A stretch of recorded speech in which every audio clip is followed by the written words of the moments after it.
और नकाब पहनना, ये भारत के संविधान के तहत उसकी आजादी, freedom of conscience. Mister Nitish Kumar साहब और उनके गुर्गे और उनके चेले जितने भी हैं, ये गिरिराज सिंह जिनका दिमाग खराब हो गया, वो कहते हैं कि बुर्के में रहकर, पर्दे में रहकर आप डिग्री नहीं ले सकते। इन मुशरिकों को जो साजिशें रचते हैं, इनको जहां पर भी पाओ उनको कत्ल कर दो, उनको मार दो। इसलिए कि साजिशें रचने वाले, इसलिए कि ये कौम और समाज के फिजा को खराब करने वाले, यह ऐसा मामला था, यह ऐसी बात थी। तब जाकर कुरान करीम की यह आयत नाजिल हुई। और जब सहाबा चले गए मदीने में, मजबूत हो गए, उस वक्त इजाजत भी दी गई, उज़िन लिल्लज़ीना युक़ातलूना बिअन्नहुम ज़ुलिमू, जिन पर जुल्म किया गया उनको लड़ने की इजाजत दी गई है। उन लोगों से जिन्होंने जुल्म किया, जिन्होंने खब्बाब को मारा, जिन्होंने हजरते बिलाल हबशी के जिस्म में सुराख किए, जिन्होंने बीबी सुमैया के जिस्म के 2 टुकड़े किए, उनको लड़ने की इजाजत दी गई 15 साल के बाद में। मेरे भाइयों, दुनिया को यह समझना होगा कि जब राक्षसों का मारना पाप नहीं था, तो अल्लाह के नबी ने अगर रावण अबू जहल का खात्मा किया मैदान बद्र में, तो ये कोई गुनाह नहीं किया। और मैदान बद्र में खुद ही आया था अबू जहल। अल्लाह के नबी मक्का के एक तिजारती काफला जिसमें तकरीबन 250 किलो सोना था, ये मुल्क शाम से तिजारती काफला मक्के वालों का था, कुफार मक्का का। अल्लाह के नबी को खबर लगी कि अरे ये 250 किलो सोना अगर चला गया वहां, तो ये हमारे खिलाफ हथियार बनाएंगे और फिर हम पर लड़ेंगे और हमको मिटाने की कोशिश करेंगे, फौज तैयार करेंगे। तो सियासी पहलू से, सियासी नुक्ते नज़र से आपने कोशिश की कि उस काफिले को रोक लिया जाए। तो इतने में उस काफिले को ले जाने वाला अबू सुफियान थे, बाद में सहाबी हुए रज़ी अल्लाह ताला अन्हु। अबू सुफियान ने अबू जहल को खबर दी कि बचाओ, काफिला लूटने वाला है। काफिला का कौन लूटेगा? कहा कि मोहम्मद और उनके सहाबी। फौरन खबर पहुंची तो अबू जहल 1000 आदमी को लेकर निकला वहां से कि आज तो खैरियत नहीं, चलो आज मुकाबला करेंगे। जब वो वहां से निकलते हैं, पता चला अबू सुफियान ने फिर कहा कि अब आने की जरूरत नहीं है, हमारा काफिला हमने बचाकर निकाल लिया दूसरे रास्ते से। तो कुछ लोगों ने अबू जहल से कहा कि अबू जहल अब जाने की जरूरत ही नहीं, काफिला तो निकल गया बचकर, 250 किलो सोना हमारा बच गया। 1000 ऊंट थे, 250 किलो सोना था, एक बहुत बड़ी दौलत थी उस वक्त में। आज के जमाने में भी बहुत बड़ी दौलत है। 250 किलो सोना यानी 2.5 क्विंटल सोना। 250 किलो ज्यादा है, 2.5 क्विंटल नहीं बोलेंगे उसको। 250 किलो सोना में आज कितने करोड़ और कितने अरब, मिलियन, बिलियन डॉलर हो सकते, पैसे हो सकते, जिसका अंदाजा नहीं। तो अबू सुफियान ने कहा अबू जहल से आने की जरूरत नहीं, लेकिन अबू जहल को अपनी ताकत पर नशा, अपनी ताकत पर गुरूर और अपनी ताकत के नशे में चूर। उसने कहा कोई बात नहीं, हमारा काफिला निकला तो क्या हुआ, हम जाएंगे, हम मोहम्मद और उनके चाहने वालों का खात्मा करके वापस आएंगे। शराब, शबाब, कई सारे ऊंट ज़िबा किए जाते, दावतें की जाती, मजे किए जाते कि नहीं खात्मा करना है। मेरे भाइयों, निकला पूरे गुरूर के साथ, अपनी ताकत के नशे में चूर होकर कि नहीं किसी को नहीं बख्शा जाएगा। अल्लाह के नबी को खबर मिलती है कि अबू जहल तो आ रहा है। ऐसी सूरत में जब पहुंचा, अल्लाह के नबी के पास ये खबर पहुंची तो आप अलैहिस्सलाम ने जल्दी जल्दी आनन फानन को सहाबा को जमा किया। 313 सहाबी को लेकर मैदान बद्र में पहुंचे। अबू जहल पहले से पहुंच चुका था। वहां पर अबू जहल ने पेश कदमी की। अल्लाह के नबी जंग नहीं चाहते थे, लेकिन अबू जहल ने कहा कि नहीं, हम खात्मा करके आएंगे। अल्लाह के नबी अलैहिस्सलाम पहले कहते, अल्लाह के नबी की हदीस है कि जंग की ख्वाहिश मत करो, जंग का मुतालबा भी मत करो। हाँ, अगर जंग की नौबत आ जाए तो फिर पीठ फेर कर भागो भी मत, मुकाबला करो। उनके नजरों में नजरें डालकर, आंखों में आंखें डालकर उनसे मुकाबला किया जाए। मेरे भाइयों, अल्लाह के नबी ने 313 को लेकर, उनमें से नौजवानों, कुछ नौजवान भी थे। कितनी साल की उम्र थी हजरत मास और मुअव्विस की, जिसने इस उम्मत का फिरौन अबू जहल का खात्मा किया। 13 और 14 साल का नौजवान। आज हमारा 14 साल का नौजवान 13 साल का नौजवान मोबाइल के अंदर अपनी जिंदगी गुजारता है और बर्बाद करता है। 13 और 14 साल का नौजवान अपनी तलवार उठाता है, साहबी से पूछता है कि जरा बताइए इनमें से अबू जहल कौन है, इस उम्मत का फिरौन कौन है। साहबी कहते हैं कि क्या करोगे बेटे, तुम्हारी हाइट कम है। उन्होंने कहा कि कम बखत अल्लाह के नबी को बुरा भला कहता। ये जोश और जुनून मेरे भाइयों, जब इस दर्जे की मोहब्बत हो अल्लाह के नबी से, जब इस दर्जे की नबी पाक अलैहिस्सलातु वस्सलाम के दुश्मनों से दुश्मनी हो, तब जाकर अल्लाह आसमान से जमीन पर फरिश्तों की मदद भेजता। तब ये नौजवान गए, अबू जहल को उछलकर उसकी पिंडली पर तलवार से वार करता है। अबू जहल दर्द की ताब न लाकर गिर जाता है, घोड़े से नीचे गिरता है। बैरे कैफ इन दोनों नौजवानों पर हमले किए जाते हैं, इनकी गर्दनें काट दी जाती है, उसके बावजूद भी ये लड़ते रहते। इस उम्मत के फिरौन अबू जहल का खात्मा सबसे पहली जंगे बद्र में की गई। मीडिया वालों, अगर जंगे बद्र में अबू जहल का खात्मा करना पाप है तो फिर श्री कृष्ण जी से पूछो कि कौरवों का खात्मा क्यों किया। हस्तिनापुर की धरती पर महाभारत में और गीता के अंदर में खुले लफ्जों में है, धर्म क्षेत्रे कुरुक्षेत्रे समवेतायुत्सवः मामका पांडवाशय किम कुर्वत संजयः। धृतराष्ट्र ने संजीव से कहा कि जरा बताओ मेरे कौरव और पांडु में कौन जीत रहा। अगर जालिम को मारना पाप है तो रावण को क्यों मारा श्री रामचंद्र जी ने। गिलहरी और बंदर और जनाब वानर सेना को लेकर जाकर लंका के रावण के पूरे किले को जलाकर भस्म किया। अगर राक्षसों को मारना पाप है तो दुर्गे माता से पूछा जाए कि तुमने दुर्गम राक्षस का वध क्यों किया। लेकिन ये साफ वाजे है, वेदों में है, खुले लफ्जों में है कि रुद्रवो गिरीवा अश्रयत पिशाचा अव ब्रह्मादु विशोजहि तुवम तूर्य तरुष्यतः सत्यम विभाजनी। सत्यता को स्थापित करने के लिए अगर राक्षस सामने आ जाए तो उसका वध करना जरूरी होता है। मेरे भाइयों, मेरे साथियों, ये हैं वो सारी बातें जिसका ताल्लुक शास्त्रों से है, जिसका ताल्लुक जिस पर एतराज़ है वो हमारा कुरान है। लेकिन हर ज़माने में कुरान पर एतराज़ हुआ है, हमारी शरीयत पर एतराज़ हुआ। लेकिन क्या शरीयत बदल गई? अल्हम्दुलिल्लाह शरीयत नहीं बदली है। आज भी वही 5 वक्त की नमाज फ़र्ज़ है। लोगों ने इतनी पिटिशन और पीआईएल दाखिल किया सुप्रीम कोर्ट, हाई कोर्ट में कि कुरान करीम से ये आयत निकाल दीजिए, कुरान करीम से ये लफ्ज़ निकाल दीजिए। लेकिन निकालने वाले चले गए, निकालने वाले चले गए। कुरान भी, शरीयत भी, हमारी नमाज भी और हमारे शनाख्त भी आज बाकी है। वो अलग बात है कि हमारी शनाख्त से कुछ लोगों को तकलीफ़ होती है।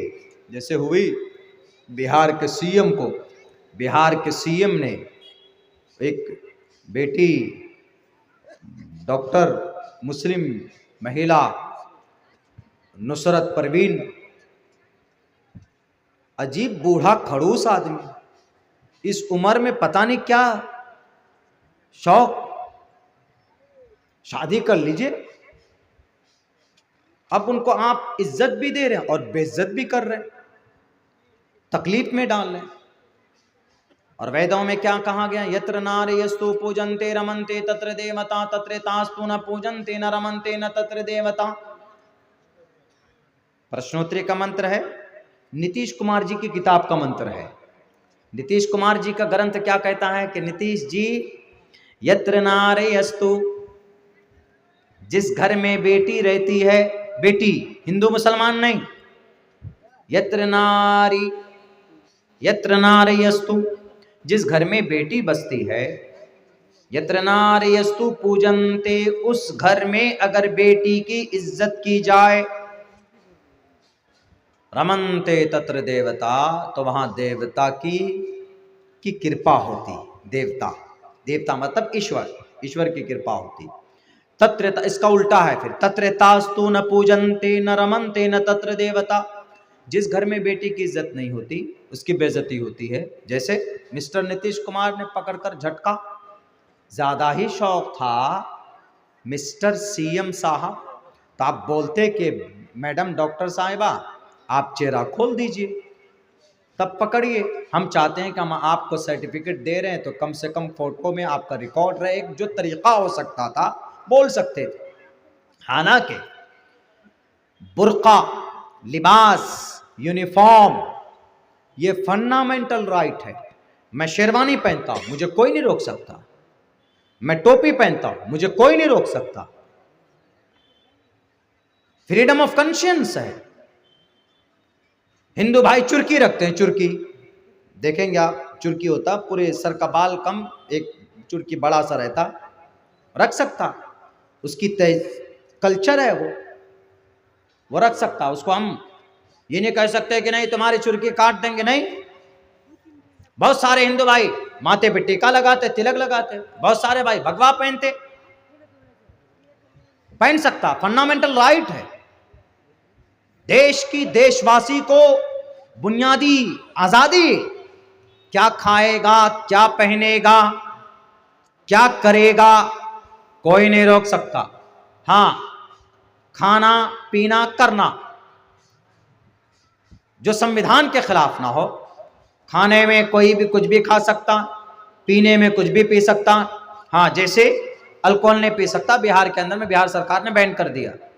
अब उस बेटी ने अगर नकाब पहनकर, अब इसमें से कुछ मीडिया वाले कूद गए, अरे नहीं नहीं, उस बेटी को औरत मर्द के मकाम तक लाना था, इसलिए चूंकि अभी बराबरी नहीं हुई थी, उसको बराबरी का दर्जा दे रहे थे, उसको कामयाब कर रहे थे। अरे वो इतनी कामयाब थी, उसको डॉक्टरी की डिग्री मिल गई, उसको ज्वाइनिंग लेटर दे रहे थे। जब कामयाब हुई तब ना, कामयाब हुई तभी उसको बिहार का सीएम उसको लेटर दे रहे हैं कि बेटी तुम कामयाब हो, अब तुम फला तारीख से ज्वाइनिंग करो बीएमसी पटना सदर के अंदर, पटना सदर हॉस्पिटल में। कामयाब हुई तब ना, वह आज तक बुर्के के अंदर रहती हुई आई है, नकाब उसके चेहरे से कभी नहीं गया। और नकाब पहनना ये भारत के संविधान के तहत उसकी आजादी, freedom of conscience. Mister Nitish Kumar साहब और उनके गुर्गे और उनके चेले जितने भी हैं, ये गिरिराज सिंह जिनका दिमाग खराब हो गया, वो कहते हैं कि बुर्के में रहकर, पर्दे में रहकर आप डिग्री नहीं ले सकते। पर्दे में रहकर, पर्दा हमारा शिआर है, पर्दा हमारा ऑर्डर है, पर्दा हमारा कुरान का हुक्म है।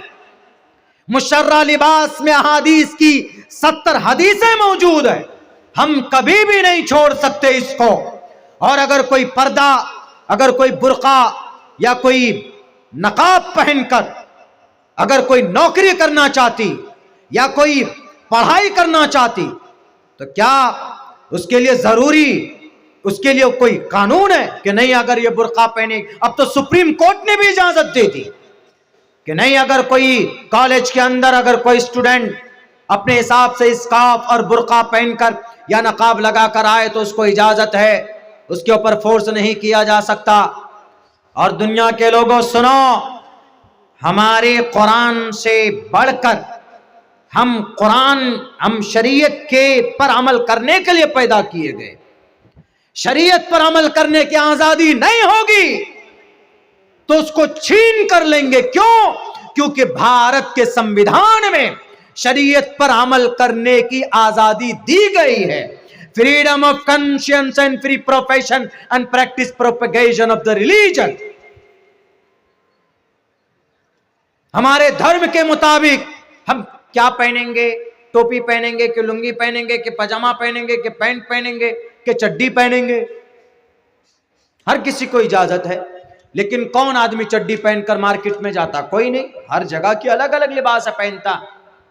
लेकिन कोई कहे कि नहीं तुम ये यूनिफॉर्म नहीं पहन सकते, लिबास नहीं पहन सकते तुम, ये तो गलत है। इसीलिए वेदों में भी है कि औरत का सम्मान कीजिए, दे पश्यस्ते मोपरी संतराम पादको हर माते कौशल पको। ये तो वेद का मंत्र है ना। इसमें तो कहा गया है कि माँ तुम्हारे पाँव के बाजेब की आवाज दूसरों को नहीं सुननी चाहिए, नहीं सुनने को मिलनी चाहिए। कितनी बड़ी बात कही गई। लेकिन नहीं, पता नहीं दिमाग में क्या हो गया है, बहरे कैफ मान सकते चलो भाई सीएम साहब से गलती हो गई तो माफी मांग लेते, लेकिन अभी तक कोई माफी नहीं। एक बेटी को तकलीफ पहुंचाई, एक बेटी की बेइज्जती की, एक बेटी को दर्द दिया, एक प्रजा को दर्द दिया। और जो बादशाह अपने प्रजा को तकलीफ देता है उसके लिए क्या ऑर्डर है पता? उसके लिए ऑर्डर है जा नरपति प्रजा दुख दाता सो नर तुरत नरक में हो जाता। जो गार्जियन अपने परिवार को तकलीफ देता है ये सब पर फिट आएगा। गार्जियन पे, मुखिया पे, सरपंच पे, एमएलए पे, पुलिस पे, एसपी डीएम पे, सीएम पे, प्रधानमंत्री पे, राष्ट्रपति पे, यूनाइटेड ऑफ नेशन अक़वाम मुत्तहिदा पे भी, पूरे वर्ल्ड पे, सब पर फिट आए। जान नरपति प्रजा दुखदाता सो नर तुरत नरक में हो जाता। यानी प्रजा को तकलीफ नहीं होनी चाहिए। और इस फील्ड में सबसे ज्यादा रियायत अगर किसी ने की है तो मजहब इस्लाम में। हमारे फारूक रजी अल्लाह ताला अन्हु की जिंदगी उठाइए, घर घर जाते थे, ढूंढते थे कि किसके घर में फाका है, किसको तकलीफ है, कहां क्या परेशानी है। घर में रातों को जाते थे। आजकल का कोई जाता है राजा, किसी के घर पे कोई परेशानी, अरे मार दिया गया यहां पर नवादा के अंदर मोहम्मद अतहर को, कुछ शराबी, कुछ कबाबी, कुछ फासिक और कुछ फज्जार लोगों ने, नालायकों ने, बेचारा कपड़ा बेचकर अपने घर में अपने बच्चों की परवरिश करता था, अपनी फैमिली को चलाता था। रात को 8-9 बजे शायद कहीं से बेचकर आ रहा था, उसको 3-4 शराबियों ने, शैतानों ने, शैतान के चेलों ने, राक्षस के औलादों ने उसको रोका। कहा कि नाम क्या? उसने कहा कि मोहम्मद अतहर। जैसे मुस्लिम नाम सुना, कहा उतरो। गाड़ी से उतारा, उसको अपने घर पे लेके गया। वहां पर ले जाने के बाद पीटा, गाड़ी से पेट्रोल डालकर उसके प्राइवेट पार्ट पे डाला जलाने के, उसको मार मार कर अधमरा कर दिया। रॉड गरम करके उसके बदन में दागे गए, इतनी तकलीफ दी गई, इतना परेशान किया गया। बिलाखिर किसी तरह उस नौजवान को वहां से निजात और छुटकारा मिलता है। हॉस्पिटल में 2-3 दिन के बाद उसकी मौत हो जाती।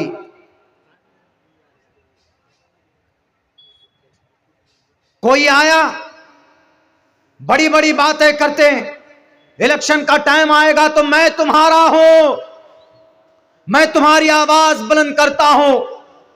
आज किस बिल में छुपे हुए हो नालायकों? आज क्यों नहीं निकलते मोहम्मद अतहर के लिए?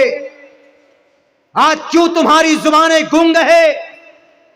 क्यों नहीं वो उन तमाम नेताओं को कहना चाहता हो, किसी भी पार्टी से हो, किसी भी दल से हो, जो वोट का वो वक्त आता है तो मैं तुम्हारी मस्जिद की बात कर रहा हूं, देखो तुम्हारे मदरसे की बात कर रहा हूं, तुम्हारी टोपी की बात करता। इस कौम को बात की जरूरत नहीं है, इस कौम को मदद की जरूरत है। मोहम्मद अतहर के बच्चे यतीम हो गए, उन बच्चों की परवरिश की जिम्मेदारी कौन लेगा? ये झूठे नेता कहां गए? उनके घर की परवरिश उनकी मां है, उनकी बीवी है, पूरी जिंदगी उसकी फैमिली के सामने में एकदम बिल्कुल बिना गार्जियन के पड़ी हुई। कौन उनकी मदद करेगा? कोई नहीं। सबको कहना चाहता, सबको। क्या एक्शन लिया गया? कुछ नहीं।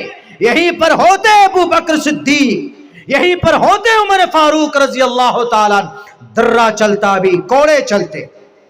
और अबू उमर फारूक रजी अल्लाह ताला जाते घर पर, अपने कंधे पर अनाज लेकर जाते।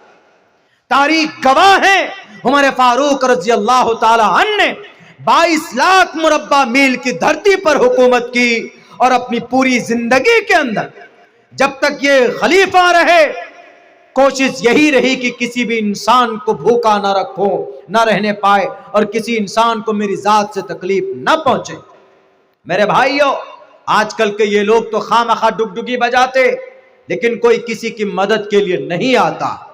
बस जब वक्त आएगा, नहीं नहीं बताओ तुम, मेरे अलावा कौन है तुम्हारा, कोई नहीं है, कोई नहीं है, इसीलिए मुझे ही तुम कुर्सी पर बैठाओ।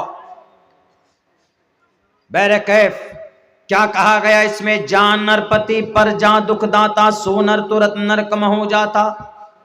अगर कोई बादशाह या कोई लीडर अपने प्रजा को तकलीफ देता है, जिल्लत में देखता है, परेशानी में देखता है, या उसको परेशान करता है, मिस्टर सीएम साहब ने नकाब को झटक कर तकलीफ दी, उस बेटी की बेइज्जती की, उसको रुसवा किया। इस वजह से मिस्टर नीतीश कुमार अपने ग्रंथ के रोशनी में वो नरक में जाएंगे। या तो वो तौबा करें, नहीं तो ईश्वर उनसे पूछेगा। ईश्वर कहेगा कि मिस्टर नीतीश कुमार, हम तो बेटी की सम्मान में बड़ी अच्छी अच्छी बातें बता कर आए और आप खामखा उनके नकाब झटकते थे।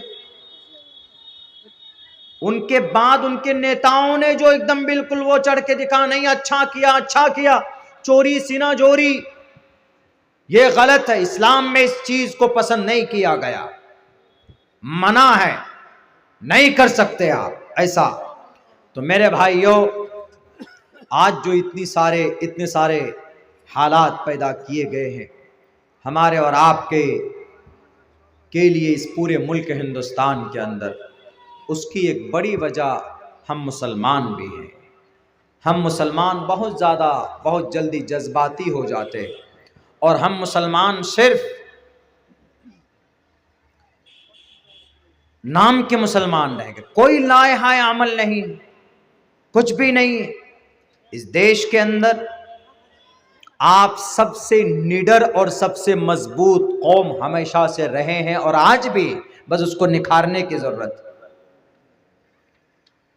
लेकिन कुछ मीर जाफर, मीर सादिक हैं जो दुश्मनों से मिलकर इसी कौम को कमजोर कर रहे हैं, इसी कौम को। ऐसा नहीं होना है। आपके साथ वाज़े अंदाज में आपकी शरीयत आपके पास मौजूद है, आपकी ज़िंदगी उसके हिसाब से गुजारिएगा तो इंशाअल्लाह तबारक व तआला न तो किसी का बुलडोज़र काम आएगा और न किसी की ताकत काम आएगी। सबसे ज़्यादा बुज़दिल कौम हम बन चुके हैं, सबसे ज़्यादा डरपोक कौम हम बन चुके हैं। हमें डरा दिया गया, हमें धमका दिया गया। नॉलेज हासिल करो, तालीम हासिल करो, कुरान से जुड़ो, नमाज का पाबंद बनो, चेहरे पर दाढ़ी रखो, मुशर्रा लिबास पहनो, पूरी बॉडी सर से पैर तक नजर आए कि यू आर मुस्लिम, शान से रहो। तालीम इतनी हासिल करो कि सामने वाले के छक्के छोड़ा दो किसी भी टॉपिक पर, किसी भी मजमून पर। ये सारी चीजें ऐसे नहीं है कि 20 साल मेहनत करनी पड़ेगी। लेकिन आजकल हम लोग तो इतने अंधकार में चले जाते, इतने जोश में आ जाते।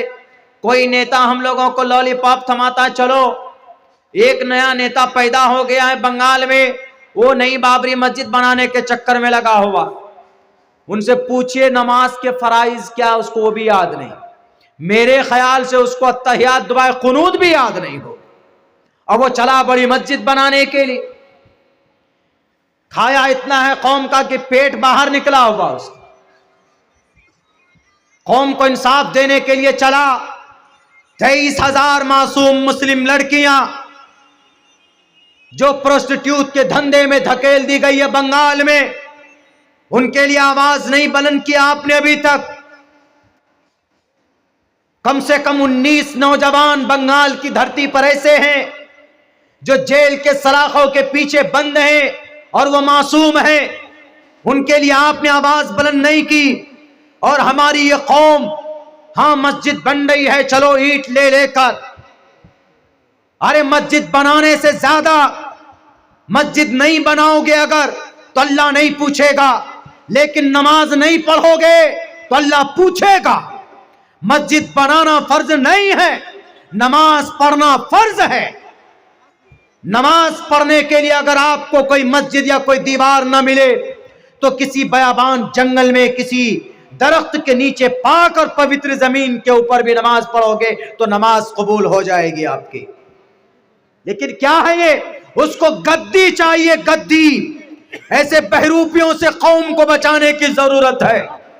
ऐसे बहरूपियों को हम लोग खामखा, पता नहीं क्या हो गया इस कौम को, जज्बाती तकरीर हुई, वाह वाह क्या बात कह दी, क्या बात कह दी कि भैया बाबरी मस्जिद बना रहा है, बाबरी मस्जिद बना रहा। कौन है बाबर? रोल मॉडल, मजूसी किस्म का आदमी था बाबर, बादशाह था। मादूद चंद मुगल एम्पायर में कुछ ही बादशाह ऐसे हैं कि जिनका तज़किरा हम कर सकते, जिनमें से एक नाम आलमगीर औरंगजेब रहमतुल्लाहि अलैह। उनके अलावा हम किसी बादशाह को नहीं मानते हमारा रोल मॉडल। इसलिए उनको न मस्जिद, न कुरान, न हदीस से प्यार था, उनको गद्दी चाहिए थी। दीन इलाही को लाने वाला कौन?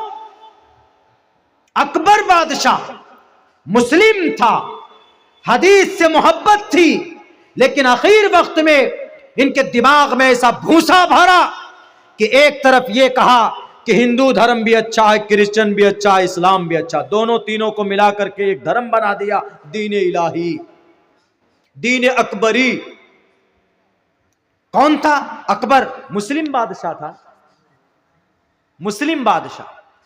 शेख अब्दुल नबी इनके शेख, हदीस के जानकार थे, लेकिन अमानतदारी से काम नहीं लिया था।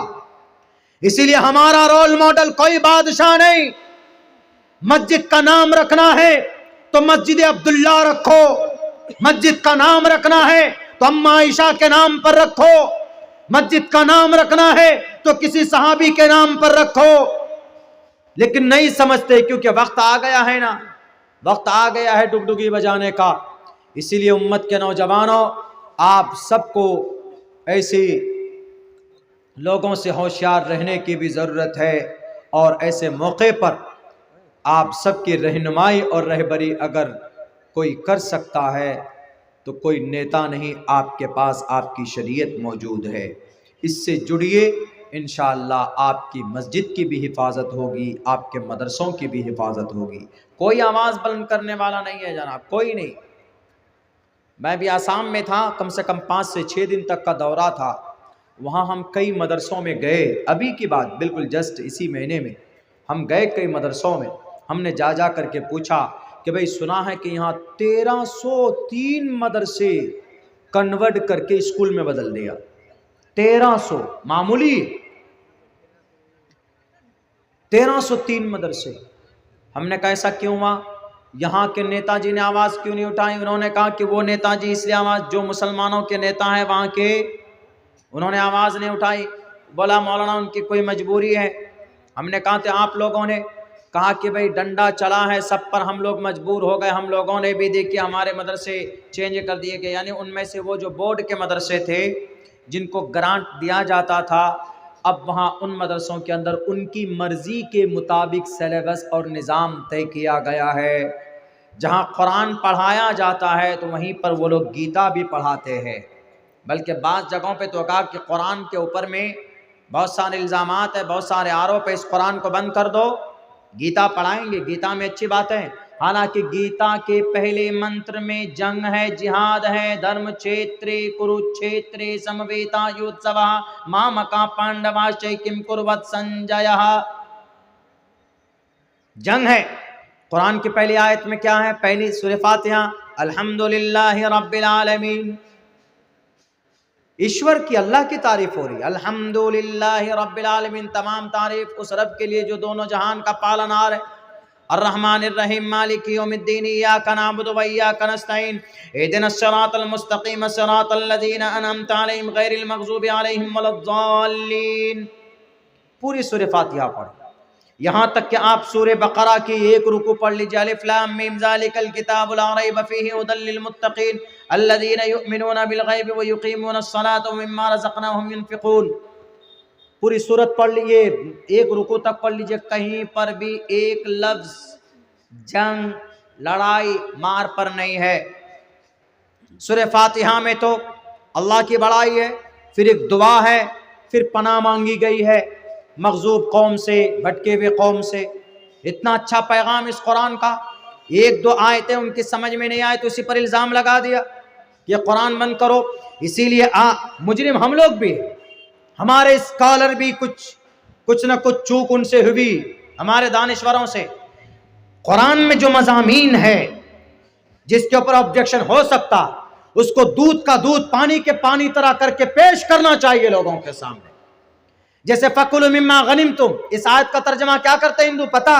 देखिए कुरान में है हिंदू का माल लूटो और खाओ, फकुलू खाओ, मिम्मा गनिमतुम लूट कर। कितना गलत तर्जमा, और इसमें हिंदू अपनी तरफ से मिला देते हैं।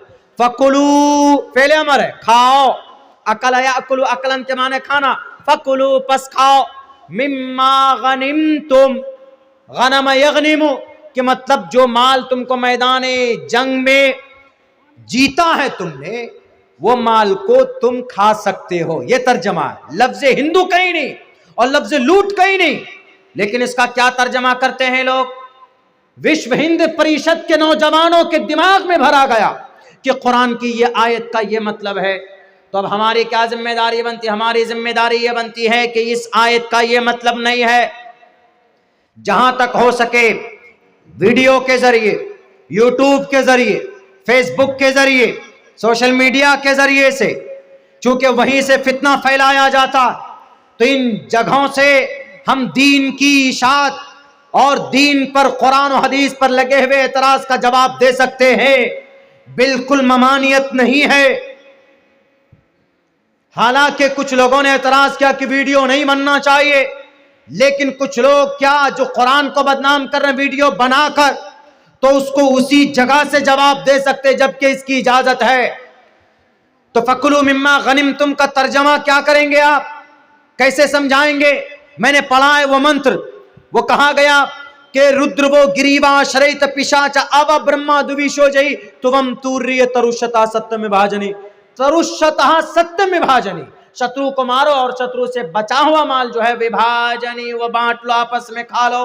इसी को कुरान में यूं अरबी में कहा गया फकुलू मिम्मा गनिमतुम। पहले जमाने में ऐसा होता था, लड़ाई होती थी दो बादशाह के बीच में, एक जीतता था एक हारता था। जो जीता, हारने वाले बादशाह के टोटल चीज पर जीतने वाले का कब्जा होता था। इसी को माले गनीमत बोलते। लेकिन इस आयत में लफ्ज हिंदू घुसेड़ कर इसका मतलब बदलने की कोशिश की, तो हमारी जिम्मेदारी बनती कि इसकी वजाहत करें। हम लोग बहुत बाद में जागते, बहुत बाद में जागते। कुरान पर यही लफ्ज जिहाद के ऊपर बहुत सारे वाबेला मचाए गए कि अरे नबी ने तुम्हारे 9 जंग में नबी गए, उन लोगों को बताने की जरूरत है कि नबी पाक अलैहिस्सलातु वस्सलाम जंगे बद्र में पहल नहीं की थी। अबू जहल आया था, जंगे उहद के अंदर में कुफ्फार मक्का बदनाम इंतकाम लेने के लिए आए थे। कम से कम 9 जंग में आप अलैहिस्सलाम गए, लेकिन जरा बताओ मोहम्मद रसूलुल्लाह ने अपने तलवार से किसी को मारा क्या? नहीं मारा। और जब कोई किसी की जान आ जाए खतरे पे, तो उसकी जान की अपनी हिफाजत के लिए मैदान में निकलना पड़ता। नबी ने यही काम किया। अगर ये पाप है, ऐसा करना गुनाह है, तो फिर क्या कहेंगे आप कि हमारे भारत में बाहर से पड़ोसी मुल्क से आतंकवाद आता है और हमारा भारत का फौज उसको मुकाबला ना करे, जवाब ना दे, तो देश लुट जाएगा, देश खत्म हो जाएगा। जैसे देश की रक्षा के लिए हमारे बल सेनाओं को सर पे कफन बांधकर मैदान में निकलना पड़ता है, ऐसे ही उस वक्त में अल्लाह के नबी अलैहिस्सलातु वस्सलाम ने किया। वरना जनाबे मोहम्मद रसूलुल्लाह सल्लल्लाहु अलैहि वसल्लम की 15 साल की जिंदगी में ऐसी कौन सी तकलीफ नहीं है जिसको बर्दाश्त न किया। अरे ताइफ के मैदान में तो खून बहा, नबी ने तब भी किसी को उफ तक नहीं कहा। उनके दोस्त हजरत अबू बकर सिद्दीक को कितना मारा गया, तब भी आपने उफ तक नहीं कहा। आपने किसी को इंतकाम की बात नहीं की। लेकिन खामखा की बात है, कुरान पर इल्जाम लगा देते हैं, और जैसे ही कुरान की बात आती, हदीस की बात आती है, बात आग की तरफ फैल जाती पूरी दुनिया के अंदर। कह रहे हाँ कुरान में ये बातें लिखी हुई। ये मौलाना लोग सच बात छुपाते हैं, ये मौलाना लोग सच्ची बात बताते नहीं, इस तरह के इल्ज़ाम लगाते। इसकी बड़ी वजह यही है कि हम लोगों के दिलो दिमाग के अंदर उसकी कोई अहमियत और हैसियत नहीं है। आज भी आपको अगर इज़्ज़त मिल सकती है तो आपको इसी कुरान से, इसी शरीयत से इज़्ज़त मिल सकती है। अगर आप चाहते हैं कि कामयाब हो जाएं अगर आप चाहते हैं कि आपको इज़्ज़त मिले, आपको सरबलंदी मिले, तो आप पहले ये तय कीजिए कि भाई अल्लाह तबारक व ताला ने जो कुरान करीम के अंदर कहा है, वला तहिनु वला तहज़नु व अंतुमुल आलौना इन कुंतुम मुमिनीन, तुम ही सरबलंद रहोगे अगर तुम मोमिन बनकर रहो। आज हम लोग जानबूझकर नमाज छोड़ देते थे, आज हम लोग जानबूझकर बड़ी बड़ी गलतियां और गुनाह करते हैं। इसीलिए मेरे भाइयों, अगर चाहते हैं कि इस पुरफितन दौर में तमाम बातिल ताकत के सामने में आप ये है कि इज़्ज़त की ज़िंदगी गुजारें, तो आपके लिए ज़रूरी और आपके लिए लाजमी है कि आप इस कुरान और शरीयत के मुताबिक अपनी ज़िंदगी गुजारिए।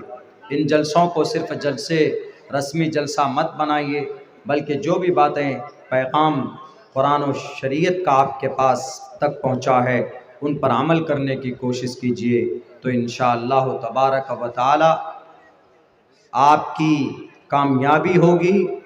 इसलिए कि इससे बड़ी दौलत हमारे पास कुछ नहीं, हमारे पास और कोई ताकत नहीं है, हमारी मदद के लिए और कोई नहीं आने वाला है। आपकी मदद अल्लाह से बढ़कर और अल्लाह से बड़ा खैर खा आपका कोई नहीं हो सकता। हमारा रोल मॉडल जनाब मोहम्मद रसूलुल्लाह सल्लल्लाहु अलैहि वसल्लम है। आज हम अपने डगर से हट गए, भटक गए, जिसके बुनियाद पर पूरी दुनिया की जालिम और बातिल ताकतें आपके ऊपर, आपके मदरसे पर, आपकी मस्जिद पर, आपके कुरान पर, आपकी टोपी पर, आपके बुर्क़े के ऊपर चढ़ बैठे। इसीलिए अगर आप चाहते हैं इनकी हिफाजत हो तो इन पर अमल की ज़रूरत है। अगर हम अमल करेंगे तो इंशाअल्लाह दूसरों तक अच्छा पैगाम जाएगा।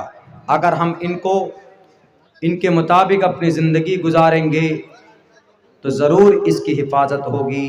चूँकि शरीयत किसी बिल्डिंग का नाम नहीं है, किसी इमारत का नाम नहीं है कि उसकी हिफाजत के लिए आपको किसी बंदूक की ज़रूरत पड़े, बल्कि शरीयत एक तहरीक है, एक निज़ाम है, एक सिस्टम है। अगर आप उसकी हिफाजत करना चाहते हैं तो उस पर अमल की सख्त ज़रूरत है।